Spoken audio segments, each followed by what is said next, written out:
Hello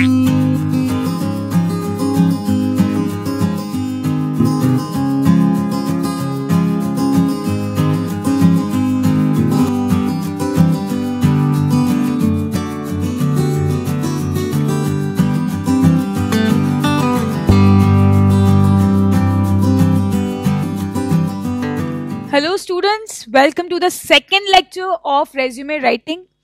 first lecture में हमने last class काफ़ी कुछ डिस्कशन किया, मैंने आपको बहुत सारी बातें बताई हैं. अगर आपने सेकंड लेक्चर पहले खोल लिया है तो प्लीज़ फर्स्ट वाला लेक्चर देखिए, क्योंकि आज जो हम करेंगे वो फर्स्ट लेक्चर के कंटिन्यूएशन में ही होगा. ठीक है, तो हमने कल क्या क्या सीखा था, एकदम क्विक रिविजन करेंगे. हमने कल सीखा बायोडेटा, सीवी एंड रेज्यूमे के बीच का तीनों का डिफरेंस. रेज्यूमे का प्रोनाउंसिएशन हमने सीखा, it's not resume, it's résumé. Okay, and then we understood कि रेज्यूमे क्यों बनाते हैं, कहाँ कहाँ ज़रूरी है. मैंने बहुत अच्छा आप लोगों के साथ चीज़ें शेयर की है कि एक्चुअली रियल लाइफ में क्या होता है. तो please if you haven't watch that lecture, उसको देखिए, सुनिए उसको, काफ़ी कुछ मैंने बताया है, इंटरेस्टिंग है काफ़ी. ठीक है, फिर हमने सीखा कि रेज्यूमे वैसे तो बहुत लोग बहुत टाइप का बनाते हैं, हम लोग ट्राई करेंगे कि जो एकदम सही है वैसा बनाने का. एक हमने सीखा बनाने का ऑर्डर, वो था क्रोनोलॉजिकल ऑर्डर फॉर्मेट, जिसमें जो हमारे साथ होते आया है उसको हम उल्टे फॉर्मेट में लिखेंगे. तो अगर सपोज सबसे पहले हमारे पास प्रोफेशनल स्किल्स आए हैं, फिर हमारे पास एजुकेशन आया है, फिर हमारे पास जॉब आया है, हम उसको उल्टा लिखेंगे. जॉब पहले, फिर एजुकेशन, फिर स्किल्स. एंड जॉब में भी जो लेटेस्ट जॉब किया है हमने वो ऊपर आएगा और पुराने जॉब्स उसके नीचे नीचे आते रहेंगे. लीफो टाइप का हमने सीखा था. नेक्स्ट हमने और क्या सीखा है, हमने सीखा है फंक्शनल फॉर्मेट. फंक्शनल फॉर्मेट में क्या था, फंक्शनल नाम था ना उसका, फंक्शनल रेज्यूमे में हम लोग क्या करते थे, फंक्शनल रेज्यूमे में हम लोग स्किल्स को ज़्यादा प्रेफरेंस देते थे. उस तरीके से सोच के लिखो कि जैसे कि हाउसवाइफ्स, अगर वो काफ़ी टाइम बाद काम छोड़ दे रही है, उसके बाद वो वापस काम करना चाह रही है, तो फिर वो क्या बताएगी कि मैंने लास्ट काम कहाँ किया था. तो इससे बेटर वो अपना स्किल्स के ऊपर ज़्यादा फोकस करेगी. ठीक है. अच्छा, हमने ये भी एक और चीज़ सीखा था कि कवर लेटर भी होता है जो रेज्यूमे के साथ जाता है, या फिर एक रेज्यूम कवर लेटर के साथ रेज्यूमे जाता है. तो कवर लेटर भी हमें बनाना सीखना था आज के लेक्चर में. तो in today's lecture we'll do combination resume, we'll also do cover letter. Okay, so next let's come to chronological and functional का combination, which is combination resume. Combination resume, mix of chronological, mix of functional format is known as combination. इसका मतलब क्या, ऐसा नहीं है कि खाली job नहीं किया हुआ इसीलिए बोल के स्किल्स के ऊपर मैं ज़्यादा फोकस करूंगा, ये नहीं है. अगर मेरे अंदर बहुत स्किल्स है और मेरे अंदर उतना ही जॉब एक्सपीरियंस भी है, तो मैं क्यों ना दोनों के बारे में लिखूं. समझ रहे हो आप, हो सकता है मेरे जो स्किल्स है वो भी बहुत दिखाने लायक है और जॉब एक्सपीरियंस भी दिखाने लायक है, तो मैं दोनों को लिखूंगा ना. तो यहाँ आता है मिक्सचर आपका फंक्शनल और क्रोनोलॉजिकल का. हमने फंक्शनल के बारे में क्या सीखा कि इनकेस हाउसवाइफ्स है, जॉब एक्सपीरियंस ज़्यादा नहीं है, तो वो स्किल्स के बारे में ज़्यादा बात करेगी. या फिर जैसे आप लोग फ्रेश ग्रेजुएट्स बनोगे, तब आपके पास ज़्यादा काम नहीं है, क्या हुआ है, तो आप स्किल्स के बारे में ज़्यादा बात करोगे. अब कोई बंदा है जिसका स्किल्स भी बहुत है और जॉब एक्सपीरियंस भी बहुत है, तो वो दोनों लिखे ना, वो क्यों पीछे रहे, वही बात है. A combination resume begins with the functional format, finishes with the information of employment history, which provides details of organizations one has worked for with dates. Functional format की तरह ही स्टार्ट होगा, जैसे कि स्किल्स के स्टार्ट होगा, education वगैरह सब में आएंगे. उसके बाद एम्प्लॉयमेंट हिस्ट्री भी वो देगा, क्योंकि काम भी तो बंदा किया हुआ है ना. तो एम्प्लॉयमेंट हिस्ट्री देगा जिसमें सारा ऑर्गेनाइजेशन के बारे में बात होगा, जिसमें उसने काम किया है, क्या क्या काम किया है, और डेट्स के साथ कि अगर बहुत सारे में काम किया तो इससे इस डेट तक यहाँ, इससे इस डेट तक यहाँ, इससे इस डेट तक यहाँ. ईयर वाइज भी लिख सकते हैं, मंथ वाइज भी लिख सकते हैं. Fine. However, regardless of which type of resume you chose है ये, it's not choose, but यहाँ पर choose होना चाहिए. अच्छा, choose and chose में फर्क है, पता है ना आप लोगों को. choose होता है present tense and chose होता है past. If you chose this, ठीक है. They must include as much of the following information as possible.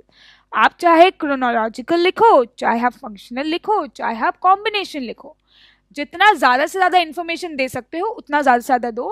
Personal information नहीं, करियर और एजुकेशनल के हिसाब से जितना इन्फॉर्मेशन है, जितना स्किल्स आप अपने बारे में सोच के लिख सकते हो. आप ज़्यादा कुछ किया ही नहीं है, ज़्यादा पढ़ाई नहीं की है, ज़्यादा स्किल्स नहीं है, तो लिखेंगे क्या, अपने भाई बहनों के बारे में थोड़ी लिखेंगे. ठीक है. ओके देना मुझे क्या क्या है, कॉन्टैक्ट इन्फॉर्मेशन देख ही लिया हमने, करियर प्रोफाइल देना है, वर्क एक्सपीरियंस, एजुकेशन और स्किल्स, यही तो सब में ही दे रहे हैं, ठीक है। पॉइंट्स टू रिमेंबर हम लोग पहले वो करेंगे इसका सैंपल, उसके बाद will come to points to remember.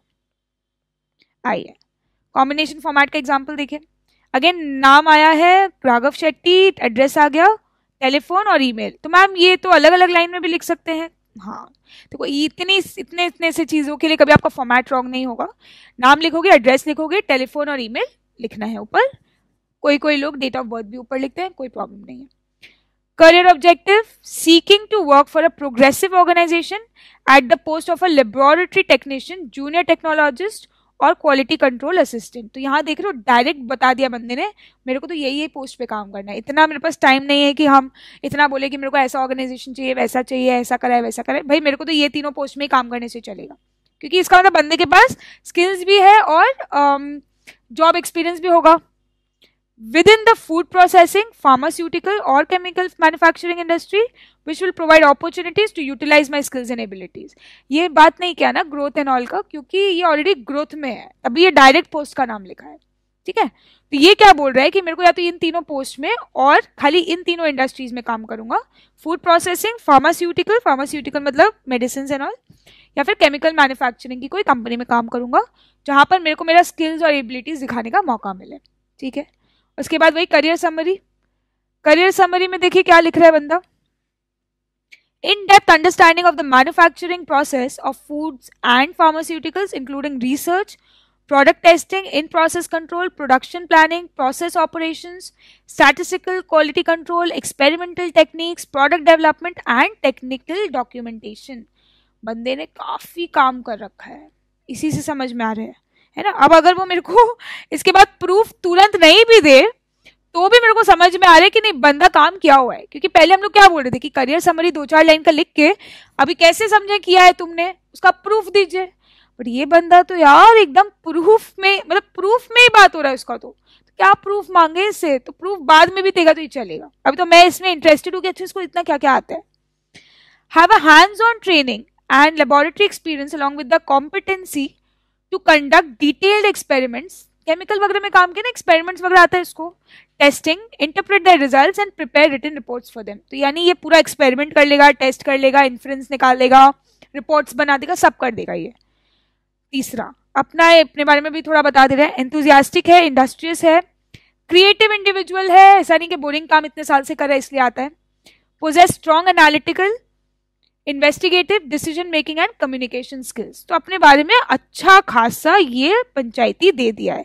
And जो भी रिक्रूटर है या एम्प्लॉयर है वो सीरियसली इसको पढ़ के खुश होगा कि अगर उसको इसी टाइप का मतलब जरूरत होगा उसको, तो फाइन।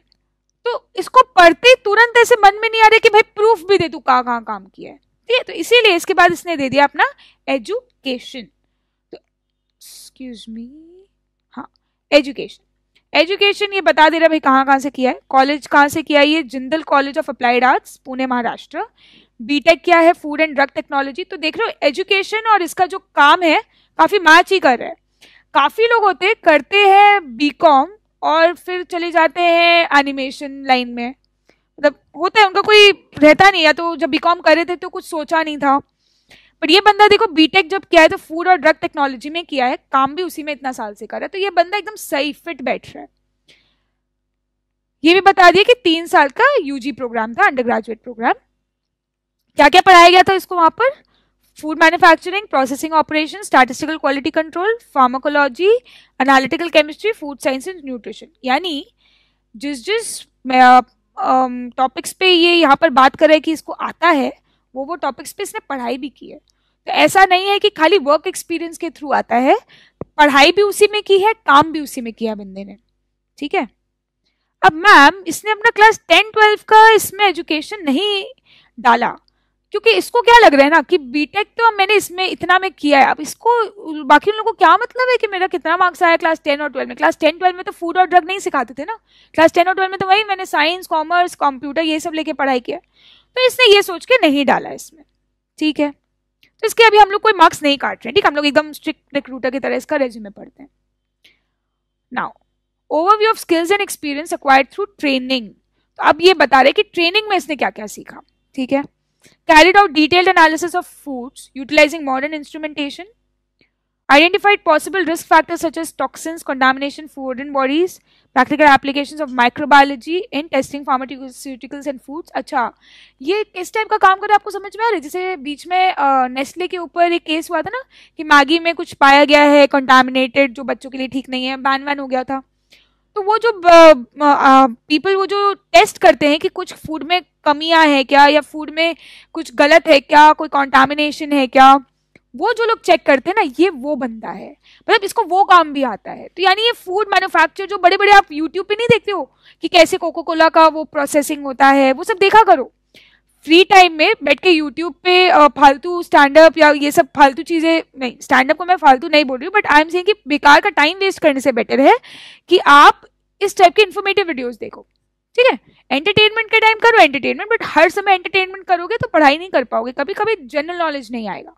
तो यू शुड नो कि किस तरीके से फूड प्रोसेसिंग होता है। बहुत मजा आएगा आपको लेज का कभी वीडियो देखना, कितना मजा आएगा कि कैसे वो चिप्स का पैकेट्स बनता है, ठीक है। तो व्हाट आई एम सेइंग कि ये बंदे को इतना कुछ आता है, ठीक है। और ये क्या क्या सीखा है?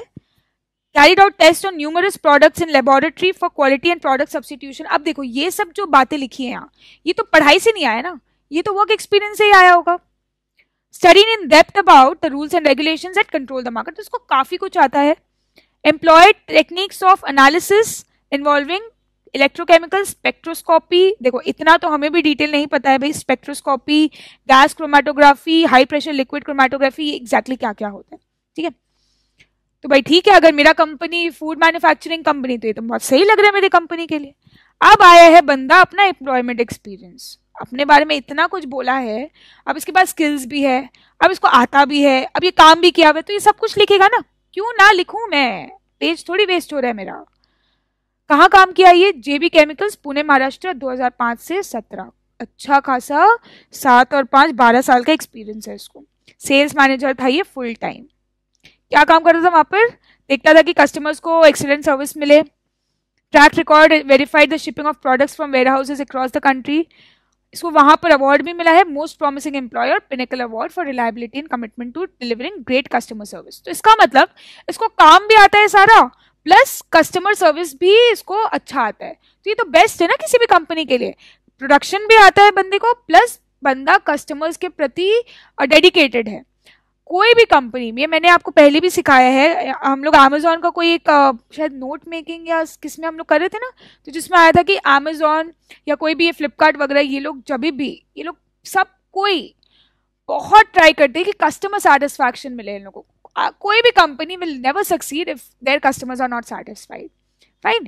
एवरीवन वांट्स प्रॉफिट, प्रॉफिट कहाँ से आएगा? अगर कस्टमर प्रोडक्ट खरीद रहे हैं और खरीदना बंद नहीं कर रहा है, उसका विश्वास आपकी कंपनी से उठना नहीं चाहिए।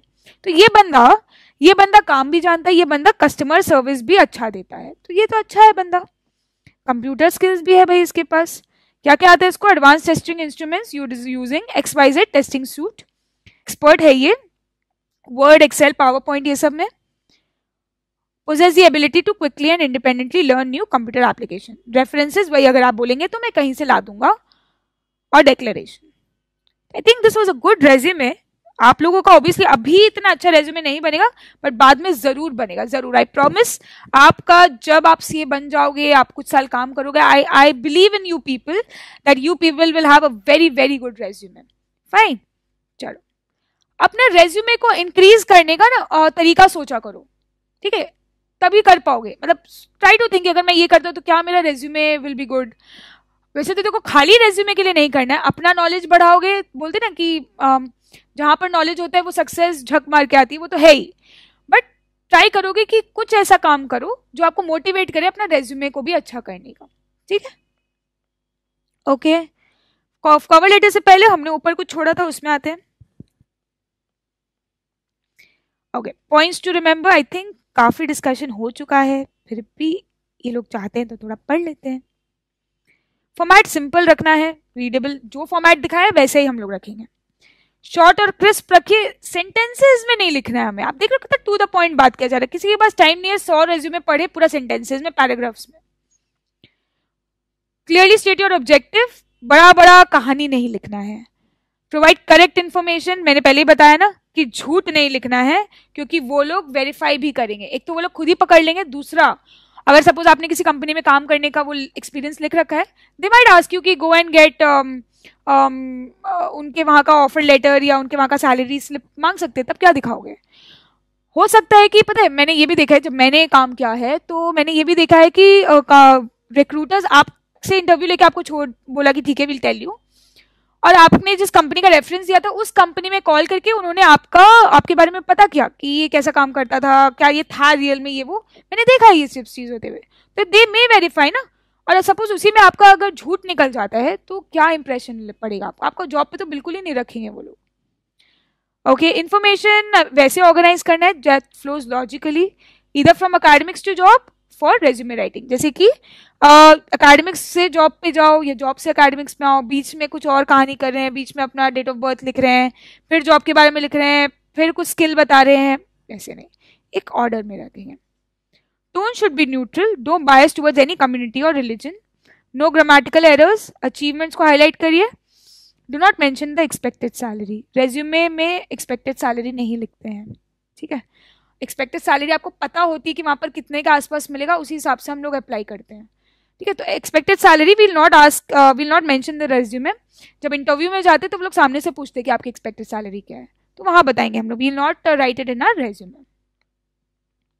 चलो, तो we have learned about 3 kinds of resumes, 3 types of resumes, जैसे कि है पहला chronological, second functional, third is combination, जिसमें कॉम्बिनेशन तो मेरे को बहुत पसंद आया, बट वो तभी बना पाएंगे जब उतना मसाला हो लिखने का। अभी आप लोगों के लिए फंक्शनल ठीक रहेगा। धीरे धीरे ऐसा करो ना, आपका रेज्यूमे फंक्शनल से थोड़ा थोड़ा क्रोनोलॉजिकल में आए और फिर एक साथ में वो कॉम्बिनेशन में आ जाए। आइए, उसके बाद आएगा हमारा cover letter. Cover letter is very important क्योंकि वो रेज्यूमे के साथ जाता है। Resume is not job application, job application का मतलब cover letter along with resume, ठीक है। Since a cover letter is just as important as a resume, it must be drafted with care. Cover letter वही हुआ जो अपने job application का formal letters लिखा है ना, वही कवर लेटर है, वही एग्जैक्टली वही कवर लेटर है। तुमने कवर लेटर कर लिया है, ठीक है। It must give the recipient one reason to be interested in you, at least one reason दो उसको कि वो तुम्हारे बारे में पढ़ने में, तुम्हारा रेज्यूमे खोलने में इंटरेस्टेड हो। क्या बंदा बात तो अच्छा कर रहा है, थोड़ा सा लग रहा है अच्छा बंदा है, चल इसका रेज्यूमे तो एटलीस्ट खोल के देखते हैं। It must also explain why you are interested in the position and the organization. अरे अपना इंटरेस्ट बताओ ना ऑर्गेनाइजेशन में, थोड़ा ऑर्गेनाइजेशन को अपलिफ्ट तो करो कि आपका ऑर्गेनाइजेशन बहुत अच्छा है तभी तो काम करना चाहता हूँ यहाँ। देखो दिल से तो आप तो ये मानते हो, नहीं मानते तो क्यों वहाँ जॉब के लिए अप्लाई करते। दूसरा, आप जब मानते हैं तो उसको लिख के भी बताओ तो सामने वाले को भी अच्छा लगे। Cover letters, job applicants are a type of formal letter, तो मैंने बताया ना कि हम लोगों ने वैसे कर रखा है। बेसिक आउटलाइन देखिए, सेंडर्स एड्रेस, डेट किया है हमने ये पूरा, डेजिग्नेशन आएगा, फिर एड्रेस आएगा, फिर सैल्यूटेशन, वही हाय तो नहीं आएगा इसमें, डियर सर आएगा। सब्जेक्ट, कंटेंट जिसमें इंट्रोडक्शन, फिर बॉडी, फिर कंक्लूजन, और फिर लास्ट में आएगा कॉम्प्लीमेंट्री क्लोज, जो क्या था, yours affectionately, yours sincerely. Affectionately नहीं आएगा इसमें, वो आता है इनफॉर्मल में। सिंसियरली बेस्ट है, सिंसियरली लिखेंगे, और फिर अपना सिग्नेचर और नाम वाम लिखेंगे, ठीक है। आइए कंटेंट में और क्या लिखना है, थोड़ा सा और डिटेल में चलते हैं। कंटेंट में सबसे पहले जो इंट्रोडक्शन करेंगे, the lead sentence should state the position you are pursuing, also mention how you learn about the opportunity और द कंपनी। एक तो I would like to apply for the post of the marketing head for your company. I had learned this, I got the reference of this position through your vacancy mentioned in the newspaper dated so and so. Yeah, in the television ad named dated so and so. Television ad तो नहीं आता कभी, newspaper ads आते हैं या Facebook ad आता है, तो social media ad कुछ भी लिख सकते हो. बॉडी में क्या आएगा, highlight the most relevant skills and experiences for your resume.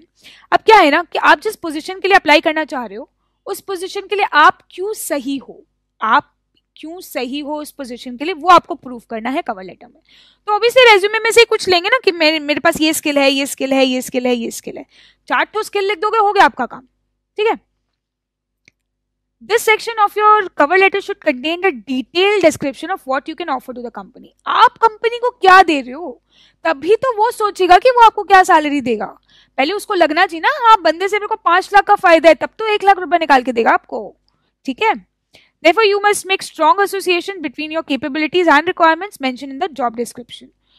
Job description जैसा है, सपोज आपको मार्केटिंग हेड के लिए जॉब अप्लाई करना है, मार्केटिंग हेड का काम जो जो होता है उसका और आपका स्किल्स मैच करना चाहिए, आपको आता है वो सब. तो आप पहले तो उस जॉब के बारे में पूरा पता कर लोगे कि उस जॉब के लिए क्या क्या रिक्वायरमेंट्स है और क्या आप फिट बैठते हो. अगर आपको लगता है कि आप फिट बैठते हो तो क्यों फिट बैठते हो, आप अपने आप को तो कन्विंस कर लोगे, सामने वाले को आपको एकदम मस्त शब्दों में लिख के कन्विंस करना है. वो आपका चेहरा नहीं देख रहा है इसमें, वो आपका टैलेंट नहीं देख रहा है, वो आपका काम नहीं देख पा रहा है, बट कवर लेटर में वो खाली आपकी बातें देखेगा. तो बातें करो ना बड़ी बड़ी, क्या दिक्कत है. बट बड़ी बड़ी बातें तभी करेंगे जब बड़े बड़े काम भी आते हो. काम कुछ नहीं आता, बड़ी बड़ी बातें करोगे, इंटरव्यू में निकाल देंगे, नहीं सिलेक्ट करेंगे. बट अगर बड़े बड़े काम आते हैं तो बड़ी बड़ी बातें भी हम यहाँ पर करेंगे. Highlight and explain clearly how and why your skill and experience make you a suitable candidate for the job. जैसे कि मैंने आपको बोला, थोड़ा थोड़ा पैराग्राफ्स लिखो जिसे वो स्किप कर करके भी पढ़ सके. एक ब्लॉक लिखोगे तो वो पूरा ही नहीं पढ़ेगा. ठीक है. Explain why you are interested in the job. Convey your awareness of what the company does to show that you have done careful research already. इसका मतलब एक तो बताओगे कि जॉब में इंटरेस्टेड क्यों और दिखाओगे कि मैंने आपकी कंपनी पे बहुत रिसर्च किया है. ठीक है. कंक्लूजन में you will write you will conclude your application letter by thanking the employer कि thank you so much for considering and thanking you in anticipation. सोच के कि आप करोगे मुझे कंसिडर, इसीलिए मैं आपको पहले से थैंक यू बोल रहा हूँ. Include information on how you will follow up. वही एक बार याद है हमने पढ़ा था कि I would be available at your convenience, so I would be ready to attend the interview as per your convenience. When can an interview और face to face interaction be fixed. तो आप ऑब्वियसली चाहोगे कि जब वो आपको बुलाए तब आप फ्री हो, आप आ जाओ. फिर क्लोज एंड डन. तो cover letter is kind of वही formal letter of that job application. And इसके साथ you can write one more line कि attached is my resume. Fine.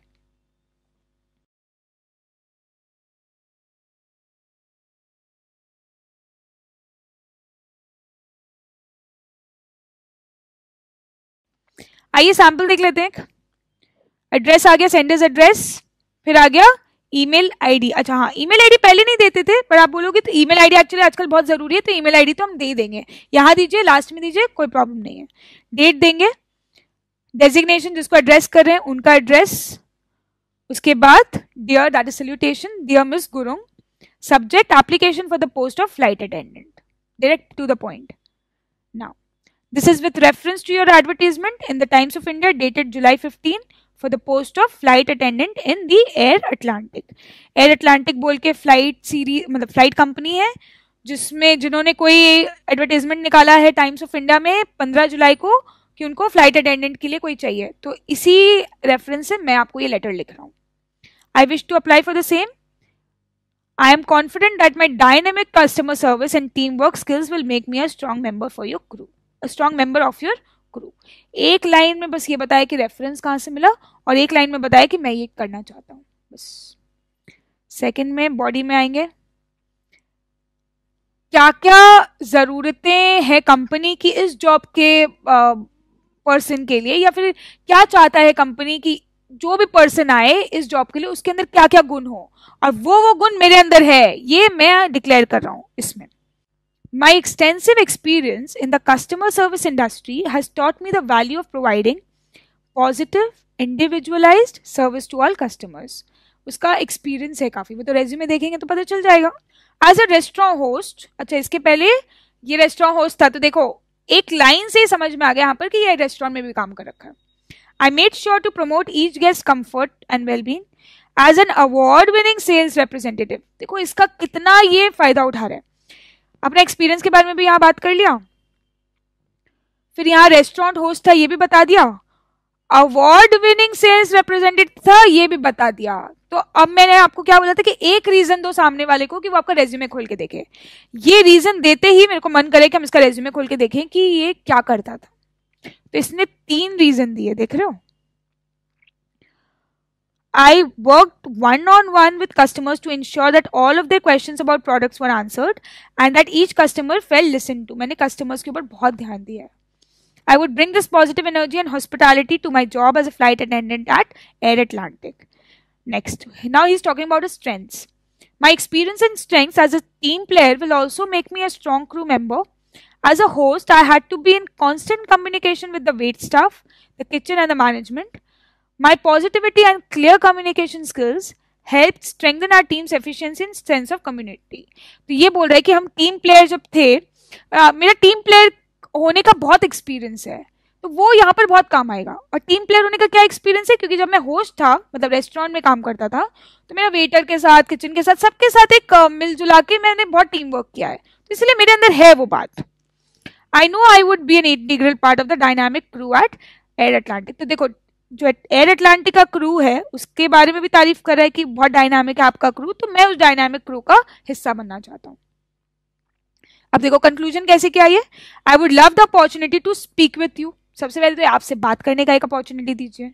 About how my skills and experience would make me an asset to your flight crew. हमको एक बार समझाने का मौका दीजिए कि मैं क्यों आपकी कंपनी के लायक हूँ. I will call you in a week to discuss how I can contribute to Air Atlantic. अब देखो, या तो ये लिख सकता है कि आप अपने को इंटरव्यू के लिए बुला लीजिए, मैं रहूंगा. ये बंदा अपने तरफ से लिख रहा है कि मैं एक हफ्ते में आपको कॉल करूंगा. Thank you so much for your time and consideration. Thank you बोल दो सामने से. सिंसियरली या योर सिंसियरली कविता वर्मा. बस खत्म मेरा काम. तो यही तो है offer letter. Is like the वही फॉर्मल लेटर जो हमने सीखा, इसके पहले भी तो हमने ऐसा ही सीखा था.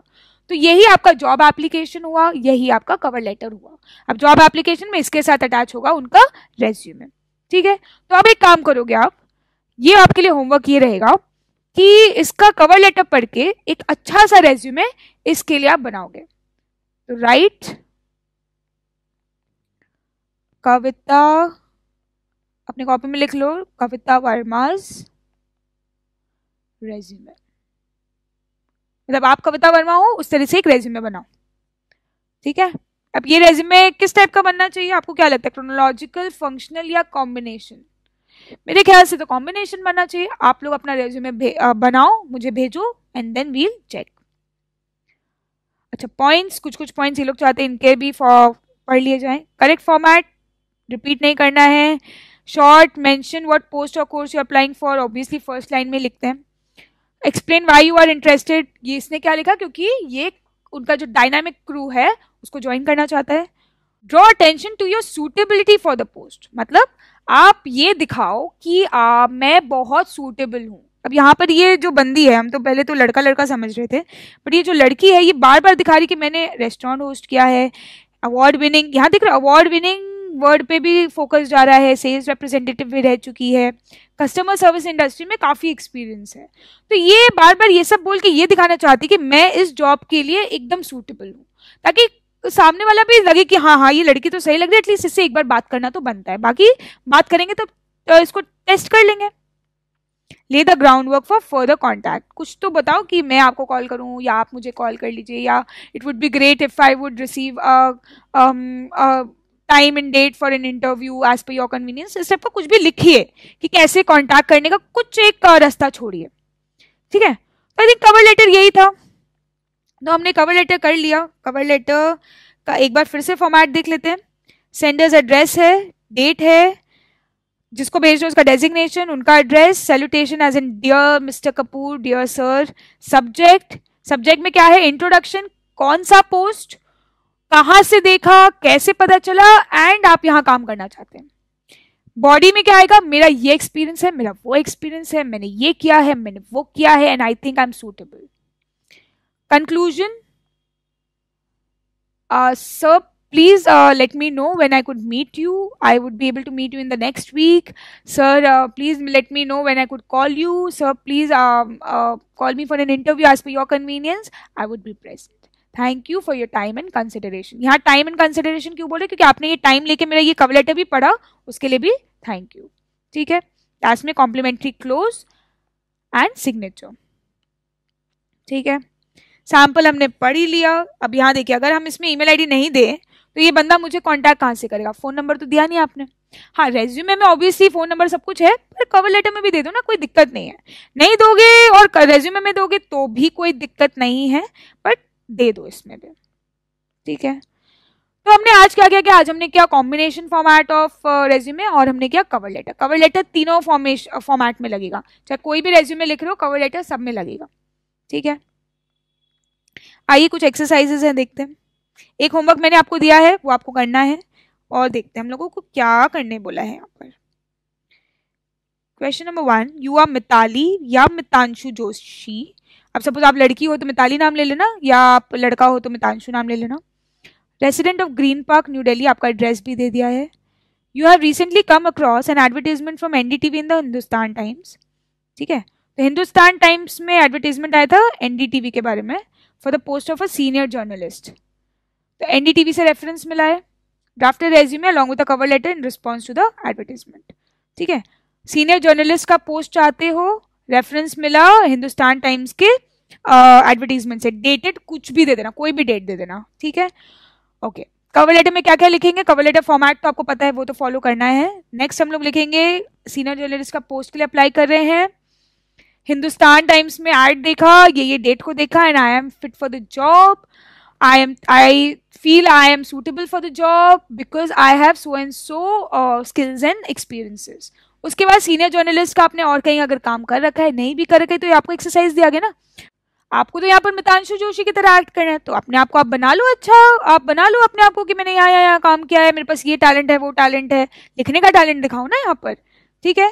तो आपको वैसे एक कवर लेटर ड्राफ्ट करना है। तो कवर लेटर ड्राफ्ट करने के बाद मितांशु जोशी आपने जिस हिसाब से कवर लेटर बनाया उस हिसाब से उसका एक रेज्यूमे भी बना लेना। अब रेज्यूमे में आप कौन सा फॉर्मेट में बनाएंगे, फंक्शनल तो ऑब्वियसली नहीं बनाएंगे इसमें, क्योंकि इसके पास कुछ ना कुछ तो होगा, तो हम लोग कॉम्बिनेशन या क्रोनोलॉजिकल कोई भी एक चूज कर सकते हैं, ठीक है। नेक्स्ट आइए question number 2, you are Suresh या Smita, you come across the following advertisement in national daily. अच्छा, एक एडवर्टाइजमेंट है, you consider yourself suitable and eligible for the post, write an application in response to the advertisement, attach your resume. क्या advertisement देखा भाई हमने, या तो हम सुरेश है या तो हम स्मिता है, तो हम अपने आप को स्मिता समझ लेते हैं। Applications are invited for the post of a nursery teacher in a reputed school of Delhi. अच्छा, एक दिल्ली में स्कूल है जिसमें नर्सरी टीचर का रिक्वायरमेंट है। Candidate must have at least 5 years experience in teaching tiny tots. Tiny tots मतलब बच्चों को पढ़ाने का 5 साल का एक्सपीरियंस होना चाहिए। Applicant must have a pleasant personality. अब पर्सनालिटी बहुत अच्छी नहीं तो बच्चे तो डर जाते हैं ना, बेचारे बच्चे तो भोले होते हैं। He she should be creative and innovative, attractive salary दिया जाएगा। Interested candidate should apply to the principal AKS international Indirapuram new Delhi within the 10 days of detailed within 10 days with detailed resume. तो आपको इसका एक reply देना है कि reply as in कि मुझे रेफरेंस ऐसा ऐसा एडवर्टीजमेंट से मिला है। ये एडवर्टीजमेंट इंक्लूड नहीं करना है कवर लेटर में, खाली बताने के एडवर्टीजमेंट पढ़ा था जिसमें ऐसा जिसमें मुझे लगता है कि I am fit for the job, I am suitable, वही करना है जो बाकी में किया है, ठीक है। आइए और देख लेते हैं example. Question number 3, draft resume for a fresher with bachelor's degree in commerce, यानी बीकॉम की डिग्री है उसके पास। Applying for a job in finance, he she has no work experience, तो फंक्शनल बनेगा। Draft your own resume using the chronological format. अपना एक बार बना के देखिए, बहुत मजा आएगा, एक बार बना के देखिए एंड मुझे जरूर भेजिए, I will check and revert. Question number 5, make a friend's resume who has been in the corporate for about 6 years। 6 साल से बंदा काम कर रहा है, 2 जॉब चेंज कर चुका है, यानी 2 कंपनी का उसके पास आएगा। यूज अ फंक्शनल और skill based format to draft the resume. अच्छा, अगर फंक्शनल बोल रहा है करने तो इसका मतलब स्किल्स उसके पास ज्यादा होंगे, ठीक है। तो ये एक्सरसाइज आपको करनी है। थोड़ा सा हिंट यहाँ भी दिया हुआ है, बट ज्यादा हिंट इसमें से लोगे, इसमें तो आंसर ही दिया यार, बट डोंट डू सारा आंसर इसमें से देख के नहीं लिखोगे, खुद का लिखिए सीरियसली। मेरा बात मानिए आप लोग, और देखिए इसमें से लिखना है तो मैं कुछ नहीं कर सकती, आप तो फिर मैं आपको आंसर्स दूंगी, आप उसके वो भी लिख सकते हो, कोई प्रॉब्लम नहीं है। But what I will want is कि आप लोग खुद से बना के लिखिए एंड उसके बाद चेक करिए सही में, दिस विल ओनली हेल्प। सामने से देख लेना है विल नॉट हेल्प, एग्जाम में याद नहीं रहेगा कि कैसे लिखना था। तो आपको क्या करना है, आपको पहले पढ़ के फटाफट इसको नोट डाउन करके आप खुद से बनाइए, उसके बाद आप आंसर्स के साथ चेक करिए, so that you can see कि अच्छा हाँ मैंने ये गलत लिखा, इसके जगह ये लिखता तो बेटर होता। ऐसे चेक करिए, ऐसे ही बढ़ेगा आपका स्किल, खाली देख देख के छापने से कुछ नहीं होगा, ठीक है। Okay, I think we have completed the chapter, और इस चैप्टर में कुछ भी नहीं है। तो रेज्यूमे राइटिंग हमने अच्छे से कंप्लीट कर लिया है।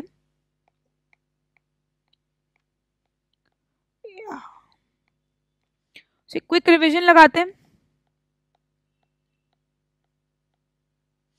क्या क्या सीखा हमने फर्स्ट लेक्चर से अभी तक। हमने सीखा है बायोडेटा, सीवी, रेज्यूमे, तीनों का difference. CV is curriculum vitae. CV और रेज्यूमे का क्या डिफरेंस है, रिज्यूम नहीं होता, रेज्यूमे होता है। 3 टाइप के रेज्यूमेज होते हैं, chronological, functional, combination. Okay, chronological as in जो जो आपके जिंदगी में हुआ है रिवर्स ऑर्डर में लिखना है। फंक्शनल में आपके पास ज्यादा जॉब एक्सपीरियंस नहीं है, स्किल्स ज्यादा है तो फंक्शनल लिखेंगे। आपके पास ज्यादा फंक्शनल मतलब ज्यादा स्किल्स भी है और वर्क एक्सपीरियंस भी है तो कॉम्बिनेशन लिखेंगे, ठीक है। हर रेज्यूमे के साथ एक कवर लेटर जाता है, कवर लेटर पढ़ते हैं लोग पहले, उसके बाद रेज्यूमे पढ़ते हैं, ठीक है। तो cover letter should be very very impressive, अपना तारीफ करना है अपने को कवर लेटर में। सामने वाले के पास अपना चेहरा नहीं है, फोटो नहीं है, अपना बात नहीं सुन सकता है, वो खाली अपने जो लिखे हैं वो ही वो देख सकता है, ठीक है। तो वही करना है हमें, ठीक है। और हमने क्या सीखा, कवर लेटर बनाना सीखा, it's kind of formal letter जो हमने जॉब एप्लीकेशंस के लिए किया था वही है।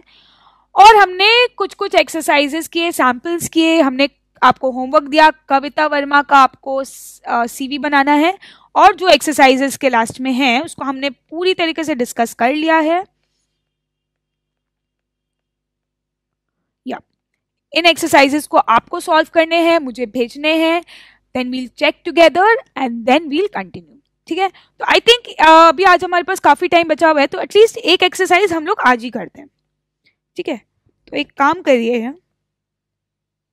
आप अपना तो बनाएंगे, उसके साथ मैं तो चेक नहीं कर पाऊंगी आपका क्या क्वालिफिकेशन है। तो हम लोग क्या करते हैं, क्वेश्चन नंबर 3 जो है ना उसको करते हैं साथ में भी। तो do one thing, let me give you, अभी हमारे पास है टाइम है, हम आपको 10 मिनट का समय देते हैं। आप क्वेश्चन नंबर 3 10 मिनट में आप करिए, उसके बाद हम एक छोटा सा डिस्कशन करेंगे इसके ऊपर, and your time starts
okay, so times up.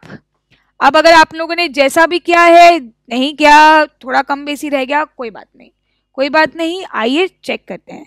सबसे पहले या तो आप लोगों ने क्रोनोलॉजिकल या फंक्शनल फॉर्मेट लिया होगा, क्योंकि मिक्स तो होगा ही नहीं ना, फ्रेशर है बेचारा, क्या वर्क एक्सपीरियंस है, तो फंक्शनल के हिसाब से मानते हैं हम लोग। पर्सनल डिटेल्स इंक्लूड किया है, सबसे पहले चेक करिए, उसका नाम लिखा होगा आपने, उसका एड्रेस लिखा होगा, उसका कॉन्टैक्ट नंबर और उसका email ID, date of birth भी लिखा है साथ में, तो कोई प्रॉब्लम नहीं है। आपका स्टार्ट ही हुआ होगा उसके नेम से, address, phone number and email ID. Email ID is very very important. Email ID अगर मिस हो गया तो तुरंत अभी रेड पेन से लिखिए, ठीक है। कॉन्टैक्ट इन्फॉर्मेशन मतलब यही। उसके बाद आपने उसका एजुकेशन डिटेल्स लिखा होगा, उसके बीच में क्या आएगा, और एजुकेशन डिटेल्स के बीच में आएगा ऑब्जेक्टिव, तो 2 लाइन का ऑब्जेक्टिव भी लिखना है कि I would like to work as junior accountant, or I would like to work in such a company where I get growth opportunities as well as I get to learn a lot of things. So हो गया। उसके बाद हमें लिखना है education details, 10 में क्या आया, 12 में क्या आया, कौन से स्कूल कॉलेज से किया और कौन से ईयर में किया। तो आप लिखोगे suppose Saint James school, so you will write class 10 St. James School,